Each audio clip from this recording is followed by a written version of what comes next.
This video is to explain how to convert an R-12 AC system, or to change it over completely from R-12 to R-134A on a 92 through 96 F-150, 250, 350 Bronco or Gen 1 Lightning. Basically anything that came between those years with R-12, which was 92 or 93, and converting it to the 94 and up AC system. If you have this hose like this, you've got R-12. If you have a metal tube like this, you've got R-134A, if you're not sure. So to remove the AC system, you can take apart the radiator bolts up on the top here, and then that'll allow you to, I believe, push the radiator far enough forward that you can actually sneak the condenser out from between the radiator and the core support here without actually disconnecting the radiator at all. Just those two bolts, I believe. And then once you get those off there, you pull out this rubber piece here, and that allows you to access the top condenser bolt here, and on the other side over here. And then on the bottom there are two more condenser bolts, and they are, oh, these are hidden. I'll show you on the other truck. They are here and over there. So these are actually slotted, these brackets, so you can just loosen those two bottom bolts if you want to, and the condenser will slide up right up out of them once you've disconnected everything else. So then this is also part of the condenser here, and you disconnect it here, and then there's this hose that goes over into the back side of the compressor, which is a 10mm bolt here. Take that out, and then the hose continues on across the firewall here over to here. And you can kind of see the difference between this can, how this can has this the tube built onto it that goes down to the bottom of the can, and then on this side this thing's angled upward. This comes out and shoots up. Whereas on the R-134A, the hose itself goes straight into the can, and there's no tube that goes down there. And then this tube here from the evaporator is straight into this fitting. There's no bend on it. And also the tube here on the evaporator is different than the one on the R-12 system. This one, it goes down further into the bottom of the thing, and so the holes, this hole in this housing and the hole in the housing on the bottom, are spaced differently on the R-12 versus the R-134A. So that's why if you're converting, I suggest you just change the entire system. I've done it a couple of times. It's really not that hard if you know what you're doing. So on the R-12 system again, then you take apart this connection here, which disconnects the core or the condenser from the this hose. And then once you've done that, then you should be able to get that condenser out of there, as I mentioned. Then you disconnect it here as well. You can take apart this nut here.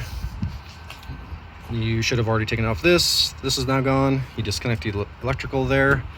And then you've got a bracket that holds the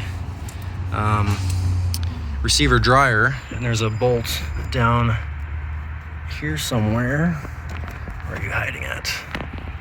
I don't know if you can see it. It's back here. Anyway, it's just holding this clamp. And once you take that off and disconnect those lines, disconnect the lines first. Once you take that off, then this whole thing comes out of here. And then you've got your map sensor over here. So you take off this nut, and then there's just a clip here, and you can just kind of disconnect. You can pull this off. This slides off of there.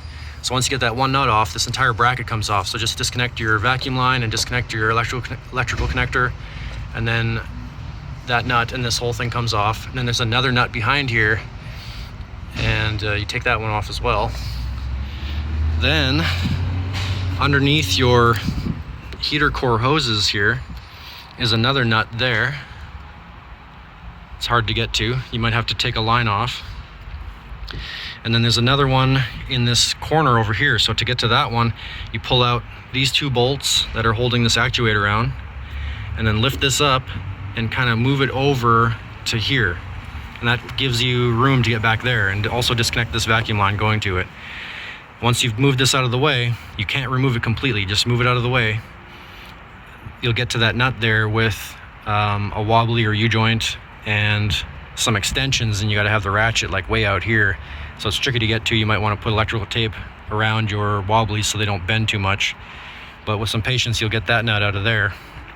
Then there's one more nut, which is between the wheel well fender liner here and the firewall, and to get to that one you got to take off a little bolt on the bottom here, this bolt,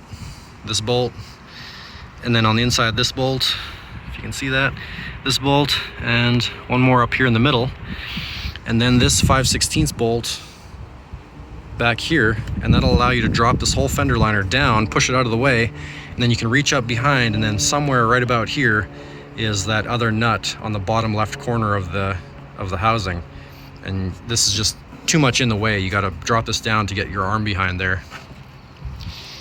And then once you've got those on the inside of the truck, passenger side, you've got two bolts. One bolt is there and one bolt is right, I believe it's this one here. Wait a minute. Yeah, I think so. It's those two. And you take those two bolts out, and then the box is completely loose on the back side, but you still have your electrical connectors. So if those come down, you can kind of see into here. Here they are right there. So those come down and you disconnect them, take this kick panel off, and the vacuum lines disconnect here. And sometimes I can actually just pull the vacuum lines out of the connector instead of disconnecting the connector. It's actually easier. I've had them accidentally pull out. So see if yours come out easily. If they do, then just disconnect it that way. If they don't, then you'll have to take this apart and disconnect the actual connector itself. And then the wires come down behind the kick panel and they hook in right here with some other electrical connectors. And I think it's the top left one is for that stuff. So you disconnect it there. Just gotta tuck that back in there. And that's what's disconnecting this loom. All the wires and the vacuum lines inside are this loom. So you've now disconnected them inside, and you finish disconnecting them outside. You take off that guy like I mentioned. You disconnect it from your blower, the fan motor. Disconnect it here, disconnect it there. Disconnect it from the resistor for your fan control, and disconnect the map sensor wire, and disconnect this vacuum line as well. And then this is completely disconnected, and then you can pull the box out of here with this electrical and vacuum line stuff still attached to the box. Once you get it out on the ground, it looks kind of like this, and this is where the electrical and the vacuum lines would go through. There's this big rubber grommet, and you just work it around. This will still have the wires and stuff in it. You work around and you push this thing through and pull it out the top, and your electrical connectors and the vacuum connectors all fit through this hole. So it just all pulls out of there. You swap it over from the R-12 box over to your R-134A box, and then on the back side you've got gaskets as well, and these often pull apart when you disconnect the boxes from the firewall. Here's another gasket on this one. This is actually a heater only box, but it's the same idea. So what I do is I buy 1/2 inch thick, because you can see how thick this is here.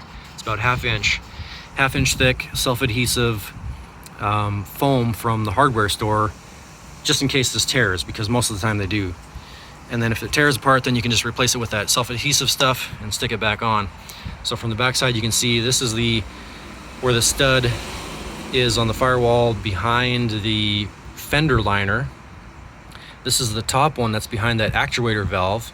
So those two are the really hard ones to get to. This is the mounting hole where it's underneath your heater core hoses. And this is the one that's behind your map sensor. And then on the bottom here, we've got the two where it bolts through from the inside. You can see they're at different levels. This one's lower on the box than that one. Anyway, so that's that. What else here? Basically, that's it, I guess. So on the R-134A system, you get this nice metal tube that goes down and connects like that instead, so you don't have the stupid hose coming up across here like this. And then what else? That's pretty much it. So just reverse course and put all your R-134A stuff on there, and don't forget to change this center bracket here, center bracket on the core support, so it doesn't rub, because otherwise it's gonna rub on you right here, right there, if you leave the R-12 core supports center bracket on there with an R-134A condenser. I think that's it. Good luck.